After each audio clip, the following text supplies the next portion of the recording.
ವೃತಿಕಾ ಅಧ್ಯಾಯ 5 ವೃತಿಕಾ ನನಗೆ ಅಕಸ್ಮಾತ್ ಪರಿಚಯ ಆದವಳು. ಪೂರ್ಣ ತನ್ನ ಮತ್ತು ವೃತಿಕಾಳ ಪರಿಚಯದ ಬಗ್ಗೆ ಮಾಹಿತಿ ನೀಡತೊಡಗಿದನು.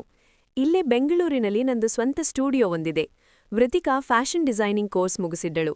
ತನ್ನದೇ ಆದ ಒಂದು ಡಿಸೈನಿಂಗ್ ಶಾಪ್ ತೆಗೆದು ಅಲ್ಲಿ ವಿವಿಧ ವಿನ್ಯಾಸದ ಬಟ್ಟೆ ಬೇಕಾದ ಶೈಲಿಯಲ್ಲಿ ಹೊಲ್ದು ಕಟ್ತಿದ್ಲು.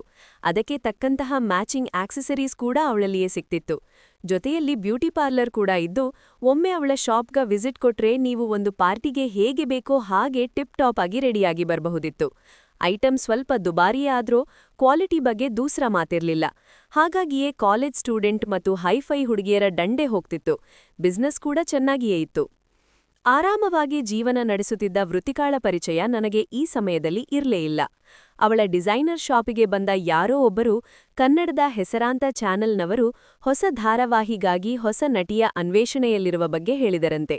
ಅದೂ ಅಲ್ಲದೆ, ಮೇಡಮ್ ನೀವ್ಯಾಕೆ ಒಮ್ಮೆ ಪ್ರಯತ್ನ ಪಡಬಾರ್ದು ಎಂಬ ಪ್ರಶ್ನೆ ಇಟ್ಟಾಗ, ನಮ್ಮನ್ನು ಆಯ್ಕೆ ಮಾಡುವುದು ಸಾಧ್ಯವಾ, ಅದೆಲ್ಲ ಆಗುವ ಹೋಗುವ ಮಾತೇ ಅಲ್ಲ ಎಂದು ಆ ಕ್ಷಣಕ್ಕೆ ಹಾರಿಕೆಯ ಉತ್ತರ ನೀಡಿದರೂ, ಎಲ್ಲೋ ಒಂದು ಕಡೆ ಪ್ರಯತ್ನಿಸಿದ್ರೆ ತಪ್ಪೇನಿಲ್ಲ ಎನ್ನುವ ಮನಸ್ಸಿನ ಮಾತು ಕೇಳಿಸಿತಂತೆ. ಇಷ್ಟು ಹೇಳಿ ಅಜಯನ ಮುಖ ನೋಡಿದ ಪೂರ್ಣ, ಇವೆಲ್ಲವನ್ನೂ ಸ್ವತಃ ವೃತಿಕಾಳೆ ನನ್ನ ಬಳಿ ಹೇಳಿದಳು ಸರ್ ಎಂದನು. ಆಸಕ್ತಿಯಿಂದ ಕಥೆ ಕೇಳುತ್ತಿದ್ದ ಅಜಯ್ ನಕ್ಕು ಹೌದಾ ಎಂಬಂತೆ ತಲೆಯಲ್ಲಾಡಿಸಿದನು. ಪೂರ್ಣ ಕಥೆ ಮುಂದುವರಿಸಿದನು.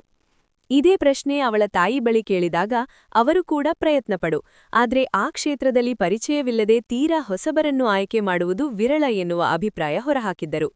ತಾಯಿ ಅನುಮತಿ ಪಡೆದವಳು ಮಾರನೇ ದಿನವೇ ದಿಢೀರೆಂದು ನನ್ನ ಸ್ಟುಡಿಯೋಗೆ ಬಂದಿದ್ದಳು.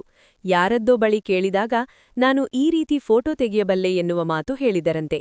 ನಾವು ಆತ್ಮೀಯರಾದಾಗ ಅನೇಕ ಬಾರಿ ಈ ವಿಷಯ ವೃತಿಕಾಳ ಬಾಯಲ್ಲೂ ಕೇಳಿಂದೆ. ನನ್ನ ಸ್ಟುಡಿಯೋಗೆ ಬಂದು ಧಾರಾವಾಹಿ ಒಂದಕ್ಕ ಫೋಟೋ ಕಳುಹಿಸಬೇಕಿತ್ತು, ಅದಕ್ಕಾಗಿ ಒಂದಿಷ್ಟು ಫೋಟೋ ಶೂಟ್ ಆಗಬೇಕಿತ್ತು ಎಂದಳು. ಧಾರಾವಾಹಿಗಾಗಿ ಎನ್ನುವ ವಿಷಯ ಒತ್ತಿ ಹೇಳಿದರಿಂದ ಅಲ್ಲಿಯವರೆಗೆ ಅವಳನ್ನು ಅಷ್ಟಾಗಿ ಗಮನಿಸದ ನಾನು ಕತ್ತೆತ್ತಿ ಅವಳನ್ನೊಮ್ಮೆ ಆಳವಾಗಿ ನೋಡಿದೆ. ಕಾರಣ ಇಷ್ಟೇ, ಸುಮಾರಾಗಿ ಇರುವವರ ಫೋಟೋ ಎಷ್ಟೇ ಚೆನ್ನಾಗಿ ತೆಗೆದರೂ ತೆರೆ ಮೇಲಿನ ಅವರ ಟ್ಯಾಲೆಂಟ್ ಎನ್ನುವ ವಿಷಯ ಬಂದಾಗ ಮುಖ ನೋಡಿಯೇ ತಿರಸ್ಕಾರವಾಗುವುದು ಸಾಮಾನ್ಯ. ಆದ್ರೆ ಅವಳನ್ನು ಮೊದಲ ಬಾರಿಗೆ ನೋಡಿದ ನನಗೆ ಆ ಸೌಂದರ್ಯ ಕಣ್ತುಂಬಿಕೊಳ್ಳಲು ಇನ್ನೂ 2 ಕಣ್ಣುಗಳು ಇರಬೇಕಿತ್ತು ಅನಿಸದೇ ಇರಲಿಲ್ಲ.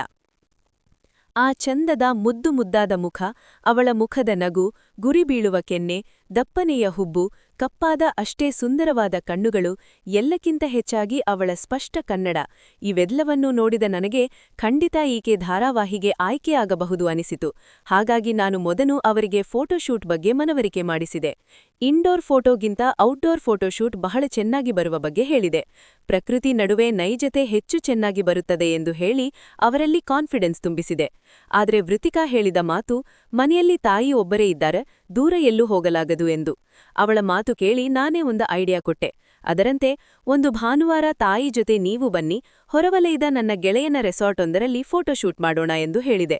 ಅಲ್ಲಿಗೆ ಹೋಗಲು ನನ್ನದೇ ಗಾಡಿ ಇದೆ. ನಾನು ಹೊಸ ದಂಪತಿ ಹಾಗೂ ಇನ್ನಿತರ ಕಾರ್ಯಕ್ಕೂ ಅಲ್ಲದೆ ಈ ರೀತಿ ಮಾಡೆಲಿಂಗ್ ಫೋಟೋ ಕೂಡ ಅಲ್ಲಿ ತೆಗೆದಿರುವ ಬಗ್ಗೆ ವಿವರಣೆ ನೀಡಿದೆ. ನನ್ನ ಮಾತು ಕೇಳಿದ ವೃತಿಕಾಳಿಗೆ ನನ್ನ ಮೇಲೆ ನಂಬಿಕೆ ಬಂದಿತ್ತು. ತಾಯಿಯೂ ಜೊತೆ ಇದ್ದರೆ ಪರವಾಗಿಲ್ಲ ಎಂದವಳು ಮುಂದಿನ ಭಾನುವಾರ ಬರಲು ಒಪ್ಪಿದ್ದಳು. ನಾನು ಮೊದಲೇ ಹೇಳಿದಂತೆ ನನ್ನದೇ ಕಾರಿನಲ್ಲಿ ನನ್ನ ಗೆಳೆಯನ ರೆಸಾರ್ಟ್ಗೆ ಹೋಗಿ ಅಲ್ಲಿ ಫೋಟೋ ತೆಗೆದಿದ್ದೆ. ಫ್ಯಾಷನ್ ಡಿಸೈನರ್ ಆದ ಕಾರಣ ಅಲ್ಲಿನ ಪ್ರಕೃತಿ ಸೌಂದರ್ಯಕ್ಕೆ ತಕ್ಕಂತೆ ಒಂದಿಷ್ಟು ಬಟ್ಟೆ ಅವಳೇ ತಂದಿದ್ದು, ಪ್ರತಿ ಉಡುಪಿನಲ್ಲೂ ಆಕೆ ಪ್ರಕೃತಿ ಮಾತೆಯಂತೆ ಕಂಡುಬಂದಳು. ನೋಡಿ, ಇದು ವೃತಿಕಾಳ ಮೊದಲ ಫೋಟೋ. ಹೀಗೆ ಹೇಳಿ ಪೂರ್ಣ 1-2 ಫೋಟೋ ತಂದು ಅಜಯನಿಗೆ ನೀಡಿದನು. ಕೇವಲ ಫೋಟೋ ನೋಡಿಯೇ ಯಾರಾದರೂ ಆ ಸೌಂದರ್ಯಕ್ಕೆ ಖಂಡಿತ ಗಳೆದು ಹೋಗುತ್ತಿದ್ದರು. ಅನೇಕ ಪಡ್ಡೆ ಹುಡುಗನ ನಿದ್ದೆ ಕದ್ದ ನಟಿಯಲ್ಲವೇ? ಅಜಯನು ಈ ಕೇಸಿಗಾಗಿ ಫೈಲ್ ತಡಕಾಡುವಾಗ ಸಿಕ್ಕ ವೃತಿಕಾಳ ಫೋಟೋ ಮೊಬೈಲ್ನಲ್ಲಿ ತೆಗೆದಿದ್ದು ಅಷ್ಟೊಂದು ಚೆನ್ನಾಗಿ ಬಂದಿರಲಿಲ್ಲ. ಅದೂ ಅಲ್ಲದೆ ವೃತಿಕಾಳ ಬದುಕಿನಲ್ಲಿ ಈ ಒಂದು ಘಟನೆ ನಡೆದ ಬಳಿಕ ಗೂಗಲ್ನಲ್ಲಿ ಹುಡುಕಿದರೂ ವೃತಿಕಾಳ ಚಂದದ ಫೋಟೋ ಸಿಗುವುದು ತೀರ ಕಡಿಮೆಯೇ ಆಗಿತ್ತು. ಆ ಫೋಟೋ ನೋಡುತ್ತಾ ಕುಳಿತಿದ್ದ ಅಜಯನು ಕೂಡ ಆ ಸೌಂದರ್ಯಕ್ಕೆ ಮಾರು ಹೋದಂತಿದ್ದನು. ವೃತಿಕಾ ಮುಂದುವರೆಯುವುದು. ನಿಮ್ಮವಳೆ ಹನಿ.